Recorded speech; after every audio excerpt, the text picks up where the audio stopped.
Assalomu alaykum aziz do'stlar, hurmatli Kompyuter.uz kanalining a'zolari. Aziz do'stlar, bugungi videorolikda men sizlarga Bitdefender antivirusining bepul versiyasini qanday qilib kompyuterga yuklab olishni hamda uni o'rnatishni o'rgatib o'taman. Xo'p, buning uchun biz ushbu dasturning rasmiy saytiga kirib olishimiz kerak bo'ladi. Ushbu saytga aloqani video ostidagi описаниеda qoldirib o'taman. Ushbu saytga kirganimizdan so'ng mana bunday o'yinlar chiqadi bizda. Mana bu yerdan bepul yuklab olish degan bo'limni tanlashimiz kerak bo'ladi. Bizda mana bunday o'yinlar chiqadi. Biroz pastga tushamiz. Albatta Bitdefender antivirusi pullik dastur hisoblanadi. Buni bepul versiyasi ham bor. Bepul versiyasini mana bu joydan yuklab olishimiz kerak bo'ladi. Buni bir marta bossak o'zi avtomatik tarzda yuklab oladi. Xo'p, mana biz ushbu dasturni yuklab oldik. Bu dastur bizga ushbu antivirusni yuklab olib o'rnatib berishga yordam beradi. Ushbu dasturning ustiga kelib, o'ng tomonni bosib, открыть tugmasini bosamiz. Bu yerdan sistemni so'rab chiqsa, bu yerdan dani belgilashimiz kerak bo'ladi. Xo'p, mana aziz do'stlar, bizda ushbu dasturni yuklab olish boshlandi. Biz endi buni biroz kutib turishimiz kerak bo'ladi. Mana bu 819 megabaytlik dasturni o'zi yuklab olib, keyin o'rnatishni boshlaydi. Bungacha sizlarga ushbu antivirus haqida bir oz ma'lumot berib o'taman. Bitdefender antivirus dasturi 2001-yil ishlab chiqarilgan, Ruminiya tomonidan ishlab chiqarilgan maxsus antivirus dasturi hisoblanadi. Oxirgi vaqtlarda ushbu antivirusning ko'rsatkichlari juda ham yaxshi bo'lib ketdi. Men bundan bir necha yil oldin Kasperskyning bepul versiyasi haqida, qanday qilib o'rnatish haqida video chiqargan edim. Aynan hozir ushbu antivirusni qanday qilib o'rnatishni video qilib chiqarayotganim sababi aynan ushbu dastur hozir Kasperskyning antivirusidan ham ancha yaxshi va samarali va qulay dastur hisoblanadi. Ushbu antivirus viruslardan, troyanlardan, josus dasturlardan, fayllarni bloklovchi viruslardan kuchli himoyalovchi antivirus hisoblanadi. Himoya darajasi juda ham kuchli, 99-100% darajani oxirgi testlarda ko'rsatib o'tmoqda. Buning yana bir yaxshi tarafi bor. Bu kompyuterni Kaspersky Avast antiviruslarga o'xshab juda ham qotirib tashlamaydi, ya'ni tizim resurslarini ko'p iste'mol qilmaydi. Shunisi bilan ham juda ham qulay va yaxshi antivirus hisoblanadi. Bu antivirusni bepul versiyasini o'rnatsangiz, kompyuteringiz deyarli qotmasdan juda ham yaxshi ishlaydi. Buning asosiy sababi ko'pgina tekshiruvlarni bulut orqali bajaradi. Ya'ni operativ xotira hamda protsessorga unchalik ham nagruzka tushirmaydi. Shuning uchun ham juda ham yaxshi antivirus hisoblanadi. Keyin yana bir yaxshi tarafi bor. Ko'plab bepul antiviruslar bepulligini hisobiga reklama chiqarib tashlaydi. Reklamani hisobiga ular biroz foyda topgani uchun antivirusni bepul qilib qo'ygan. Lekin ushbu antivirus bepul bo'lsa ham umuman reklama chiqarmaydi, lekin pulli versiyasini doimo taklif qilib turadi. Shuni inobatga olmasa, ushbu antivirus juda ham yaxshi antivirus hisoblanadi. Xo'p, aziz do'stlar, mana hozir antivirus o'zini barcha fayllarni yuklab oldi. Endi o'rnatish jarayonida.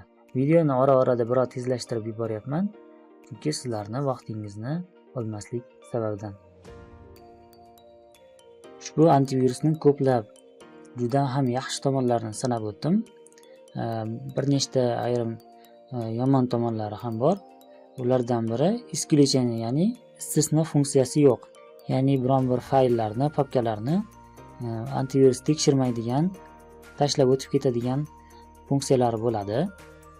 Ushbu antivirusni aynan bepul versiyasida yo'q. O'ylaymanki, masalan, men o'zimga bu narsa umuman kerak emas. Shuning uchun sizlarga ham bu funksiya unchalik ham muhim deb o'ylamayman.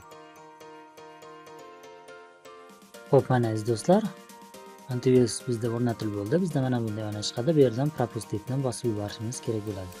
Endi mana bu setup versiyasini bemalol o'chirib tashlasak ham bo'ladi. Mana bizda dastur o'rnatildi. Endi buni biz dastlab ochishimiz kerak bo'ladi. Xo'p, mana aziz do'stlar, endi bizda mana bunday o'yna chiqadi. Biz bu yerdan antivirusga promen kirib keta olmaymiz. Bu yerdan bizga uchetnik zapis so'rayapti. Ya'ni Bitdefenderni o'zini rasmiy saytidan biz uchetnik zapis ochgan bo'lishimiz kerak bo'ladi.